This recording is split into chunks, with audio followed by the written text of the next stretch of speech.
Greetings, ladies and gents. My name is Sergio Jordan, and today I'm coming to you with a review of Hell in a Cell 2018. The show just ended, and you know when you watch a movie and the movie is really good at the beginning, and you go like, "Wow, the story seems like very interesting. The characters are quite cool, and there's some action-packed stuff going on that looks really awesome." And then you feel like just by the middle part of the movie that things are not going well. And things are not making sense. And some people that you enjoy watching in the movie are dying. And there's an apocalypse going on. And you don't know what's going on around you. And everything is just falling down. And everything gets destroyed. And at the end of the movie, you see everyone dying. So everything that you got invested in and the characters that you liked are all dead. So the whole movie doesn't make any fucking sense. And that was Hell in a Cell. As simply as that. It didn't make any sense. Were there awesome matches? Yes, there was. And there was one of the matches that I think it will be the best tag team match in 2018. Easily. I didn't see any other good tag team match in WWE, and I think it's really hard to be topped. So, yeah, but were there some fuck finishes? Yes, there was. And there were things that blew my mind, not in a good way. Like, literally exploding my head. Going off the rails. I just forgot how to talk for a second. So the show starts with the kickoff show with the New Day versus Rusev Day for the SmackDown Tag Team titles. But before I talk about this, right at the time when the kickoff show started, and you see Jonathan Coachman, the coach who was on commentary for Monday Night Raw, this dude sucks the life out of the show. Like Renee Young, whenever she came on the show, she was excited. She was really into the stuff that was going on. She knew what she was talking about. But this guy was so down, and I don't know, maybe he felt he was doing the same job that he was doing in ESPN, and he was being more reporterish, and not being, like a lively character that talks about the matches and hypes everything up, but he wasn't that. And of course, with him was Booker T, Peter Rosenberg, and Paige, the GM of SmackDown. And then in the second part of the kickoff show, they brought David Otunga. And there was this segment like Alexa Bliss was answering questions from the hosts. And then the last person was David Otunga. And just at the moment he was about to ask, she just walks away. And this guy was legit surprised. Like, he didn't expect that at all from Alexa Bliss. And she did that. That's a shame. I was like, if I was in his shoes, I would be so embarrassed. Like, he looked genuinely surprised. And he was like, oh, fuck. Why is this going on? And she was out for lunch, man. I mean, she was awesome with the promos. She was hitting the right spots and everything. And yeah, after that, okay, the New Day versus Rusev Day, the match was really good. I mean, both Aiden English and Rusev, they tried everything that they can to win the match, but the New Day kept on kicking out of everything. And there was this spot, Kofi Kingston was doing a dive to the outside, and as he was, jumping to the outside, Rusev kicks him in the head mid-air. And that looked so awesome. They go inside the ring. Rusev was about to do a diving headbutt, like a top rope or the second rope to diving headbutt, and Aiden English tags him, and the Rusev goes like, why do you tag me? I was like, that's okay, do your dive and he can continue, like he didn't do anything wrong. Aiden English wasn't the right here, so he does the diving headbutt and he misses, so Aiden English then follows up and he applies the accolade. But Kofi Kingston doesn't kick out. He continues, inside the hold. And the Rusev tries to be tries to come into the match, but then we see Big E holding him on the outside, and Kofi Kingston delivers a Trouble in Paradise. And as Rusev was watching and trying to break the pin, you see Big E holding him and Kofi Kingston pinning Aiden English. So therefore the New Day retained the SmackDown Tag Team titles, and we see some dissension going on between Rusev and Aiden English. So it seems like the team will be dismissed, which is a shame, because I like both of these guys being together. Seems like the days of Aiden English being with Rusev is over. Alana will officially be the manager of Rusev from now on. And then the show starts with a Hell in a Cell match. It was Randy Orton versus Jeff Hardy. The match was a hardcore match. Like, with ladders, chairs, and tables. When I was on Twitter, I saw Bubba Ray Dudley tweeting, "Oh, it's a Hell in a Cell match, but inside the cell, it's a TLC match. Wow, interesting." And he was right. I mean, they used all those stuff. They used the chairs, ladders, they used a table. Jeff Hardy set up a table inside the ring. But there was this spot that Jeff Hardy puts the ladder, but upside down. And Randy Orton just gives him a power slam on that looked brutal. It looked like it really sucked. And then something very disgusting happened. We see Randy Orton taking screwdriver. He finds one. And I was talking about, Randy Orton putting his finger inside holes. And this time he found a screwdriver to put inside the ear hole of Jeff Hardy. He puts it inside and he was pulling on that ear. I was like, that looks so nasty.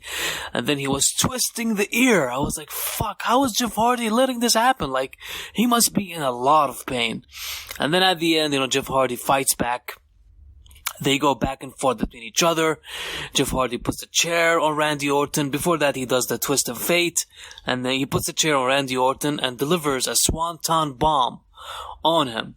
And when he does that, you can see that a flesh on Randy Orton's thigh gets just torn off. And it's bloodied, and it looked nasty, man. So they go back and forth, and we don't see any RKOs from both of them. And as Randy Orton was lying on a table, we see Jeff Hardy going up a ladder. He goes to the top of the cell, running from inside, and grabs the sidebars on it, and he moves a little bit ahead. And as he was swinging himself on that, he crashes through the table while Randy Orton moves away. So then the referee says, "Good dude, Randy Orton, he's injured, we need to stop the match." And, Jeff Hardy is injured. And Randy was like, "No, count the pin." So he covers Jeff Hardy, and 1, 2, 3, he wins the match. So then we see a stretcher coming out, and they stretch Jeff Hardy out of the arena. So it seems like Jeff Hardy will go away. Maybe he will be recuperating from his injuries. And I think that's a good thing, because he wasn't, moving as usual. And if he has injuries, I think he should go and take care of it. And Randy Orton, he's a psychopath now. And he needs a new prey. And who would that new prey be? I don't know, but they need a babyface so Randy Orton can dismiss off. And we all know the Super Showdown is coming up in 3 weeks, and there was a lot of build-up for a couple of the matches. That would happen, I think, in 3 weeks, and it happened, and it started in Hell in a Cell. So then we saw Becky Lynch versus Charlotte Flair for the SmackDown Women's title. The match was back and forth between the two. Charlotte was basically selling her arm, as Becky Lynch was just working on her arm, so she can apply the disarmer. It was a very logical booking going on into the match, and they were back and forth. Charlotte does a moonsault, she misses, Becky Lynch moves away, and she tries a lot of submission moves, but then we see Charlotte Flair going for the spear, but Becky Lynch rolls her up and pins her 1, 2, 3 and wins the SmackDown women's title. The crowd goes crazy. I mean, everything that was going on in the match, they were just cheering everything that Becky Lynch did with the double punches when they were doing. They were just booing Charlotte Flair out of the building. And when Becky won, I mean, no one believed it. Even I popped. You all know how much I love Becky Lynch, and her winning the SmackDown title, I think that's a very cool thing. And they are taking, baby steps for Becky Lynch to be this top superstar in the company. And we all know that maybe they will be doing the 4 Horsewomen versus the 4 Horsewomen. As we saw after the match, Charlotte Flair wanted to shake hands with Becky Lynch, but Becky said, no, this is my moment and you won't steal it from me. So I thought that's a very cool thing, a very nice touch for Becky Lynch to do. And there was something really cool happened on Twitter as the Iron Sheik, he put over Becky Lynch as she won the title, and Becky Lynch responded to the tweet with, I made her humble. That was really cool. The Iron Sheik, man, he's a legend, and I love the guy. Drew McIntyre and Dolph Ziggler defeated Dean Ambrose and Seth Rollins to retain the Raw Tag Team titles. At the beginning of this podcast, I was about to say at the beginning of the show. Oh, Jesus. So I started and said this match, there was a tag team match that can be the match of the year, the tag team match of the year. And I think it's tough to top this match. This match was really good. Dean Ambrose and Drew McIntyre, they were doing mat wrestling with each other. Not mat wrestling, but they were the rugged wrestlers, doing moves and strong moves in the ring. Dolph Ziggler and Seth Rollins, they were just all about high flying. They were doing superplexes from the sides, a Falcon Arrow that Seth Rollins does, and it was like hesitation as he was holding Dolph Ziggler, midair. And the match was bonkers, man. There was this instant that Seth Rollins did a suicide dive. Drew McIntyre and Dolph Ziggler, they both catched him. And then Dean Ambrose continued with another suicide dive with both guys, crash and burning.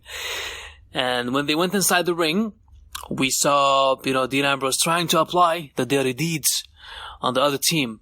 But all of a sudden, Dolph Ziggler, as Seth Rollins was doing a Falcon Arrow, Drew McIntyre came in and did a Claymore kick. Dolph Ziggler, reversed that, and he pinned Seth Rollins 1, 2, 3 to retain the Raw Tag Team titles. This match was really, really awesome. It was the best match of the show. So after this match, everything just crashed and burned. AJ Styles, he went against Samoa Joe. The match was really good. Like, it was hyping up. It was, going and becoming better, throughout time. These two guys have awesome chemistry with each other, of course, with their history, with TNA and Impact before. So they did their best. But the problem was the finish. So they did the same finish from the last pay-per-view, from SummerSlam. But this time, AJ Styles for some reason tapped out, but he tapped out before the count of 3. So it was very reminiscent of the finish that they did before with Brock Lesnar and The Undertaker, in which The Undertaker tapped out, but he pinned Brock Lesnar. This happened before. They did the same thing. Samoa Joe was very angry. He went to the announcer's table and he was shouting, "You saw him tapping out."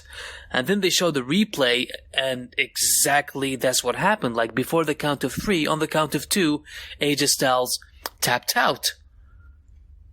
So they fucked Samoa Joe.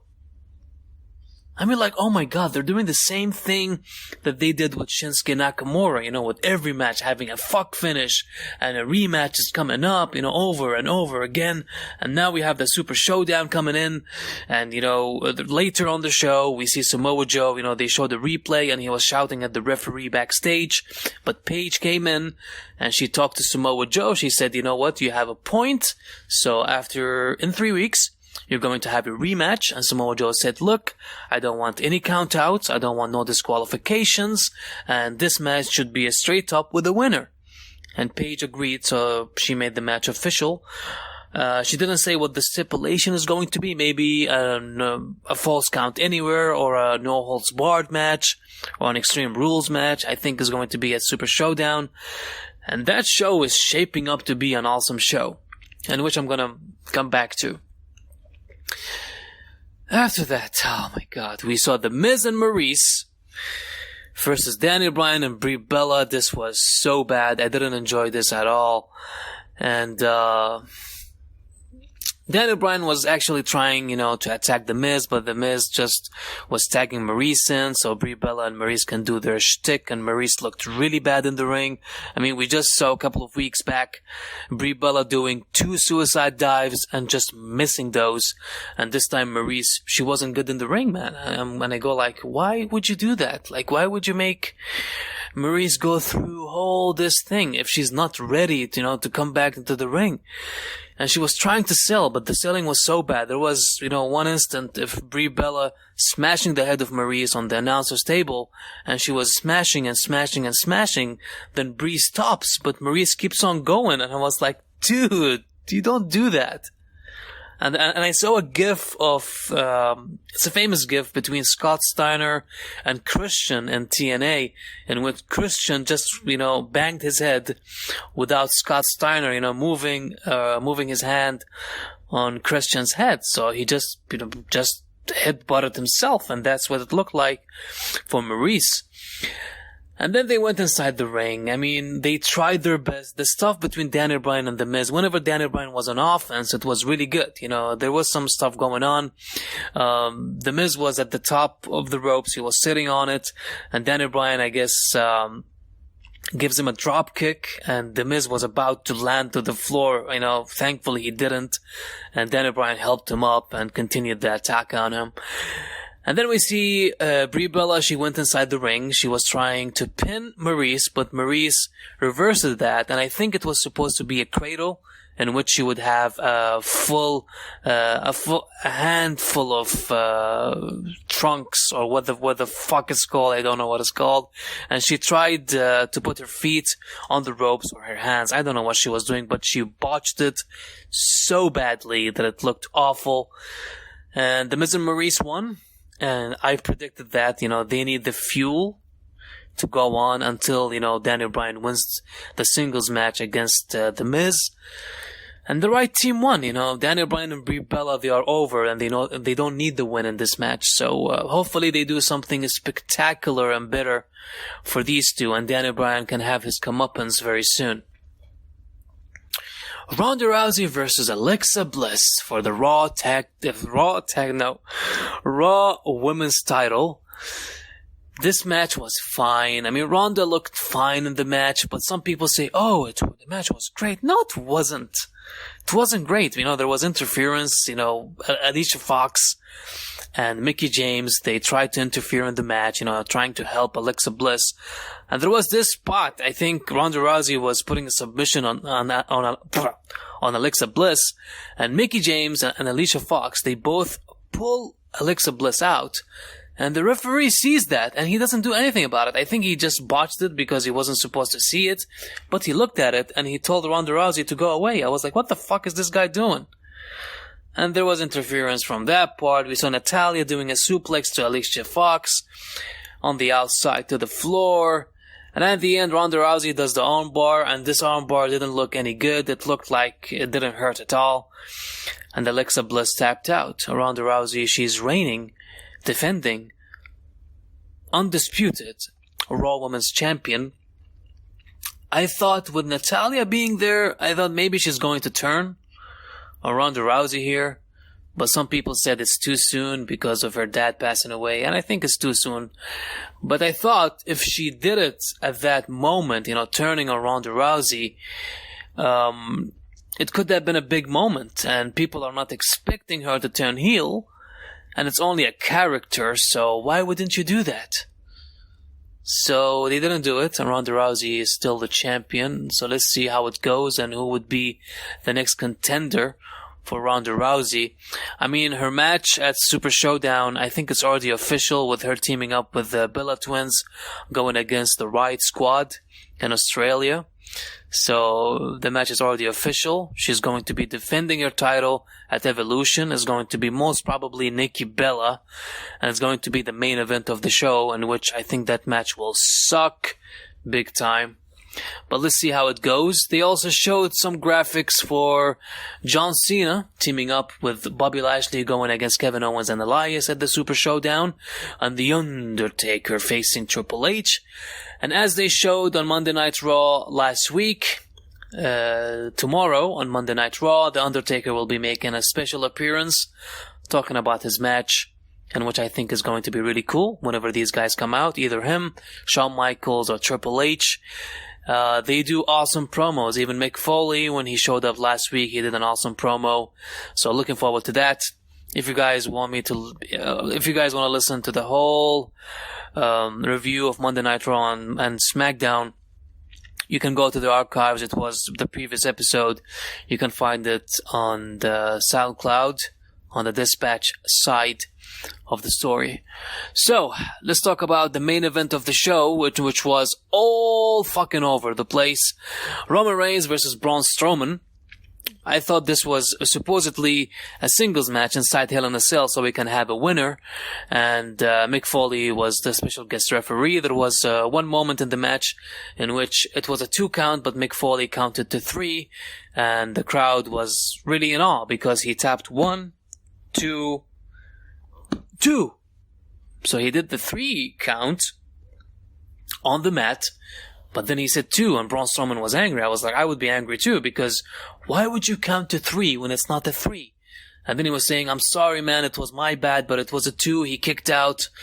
So they continued the match. It was back and forth. Braun Strowman does a running power slam. Roman Reigns kicks out. Roman Reigns does a spear. Braun Strowman kicks out. Then they set up a table in the corner. Roman Reigns spears Braun Strowman through the table, and then they just sleep. Why do they do that? Because Dolph Ziggler and Drew McIntyre come out, and they try to interfere in the match, but then the Shield Bros, they come out to, help their brethren, who is Roman Reigns. So they fight each other, and then for some reason Dolph Ziggler goes to the top of the cage, and Seth Rollins follows him. Drew McIntyre follows these guys, and Dean Ambrose follows with a kendo stick on him. He goes to the top. Dolph Ziggler and Seth Rollins, they were exchanging some punches. They teased some suplexes at the top of the cage. I was like, please don't do that, because I don't want to see one of you go through that thing and land in the ring, because that will be bad news. So that didn't happen. Drew McIntyre came in to help out, but when Dean Ambrose reached the top, he used the kendo stick on all of them, but not Seth Rollins. And they were all down at the top of the cage. So then all of a sudden, we see Dolph Ziggler trying to come down, and then Seth Rollins followed him. They exchanged blows while they were hanging on the cage. Punch, punch, punch. Then we see a headbutt from Dolph Ziggler. They continue the stuff, but then they headbutt each other, and both of them jump down, and they crash and burn through 2 announcer tables. And all of these things was going on while Braun Strowman and Roman Reigns, they were sleeping in the ring. They were sleeping, doing nothing. I swear to God, just watch the footage of, the other guys fighting each other. You will see inside the ring, Roman Reigns and Braun Strowman sleeping. Fucking sleeping, doing nothing. And then we hear a music, and that's Brock Lesnar. There were a lot of reports before the show, Brock Lesnar is backstage. And I was like, maybe that's a tease. Maybe Brock is there just to talk business. But he wouldn't show up. But no, he shows up with Paul Heyman. Paul Heyman demands from the referee to open the door. And he was cussing. I think he was saying fucking or something, because they were just muting the parts wherever he cussed. And then Brock Lesnar just kicks the door of the cage with one kick. I mean, fuck, he's so powerful. So Mick Foley came out to stop Paul Heyman, but Paul Heyman just pepper sprayed Mick Foley, and Mick Foley was selling this like a champ. I mean, his selling is still awesome. So Brock Lesnar goes in. He takes the chunks of the tables, of the broken table, and he just lands shots on Braun Strowman, and Roman Reigns shot after shot, breaking every piece. And then he delivers an F5 to Braun Strowman, and another F5 to Roman Reigns, and leaves. So we go like, okay, so both of these guys are down, now we need a winner. So one of these guys should be smart and try to pin the other guy to get the win. But no, a referee, like another referee, comes in, he runs down, he demands to ring the bell. And the crowd goes fucking crazy. They were booing the shit out of this, and WWE realizes that shit is about to go down, so they just go off the air.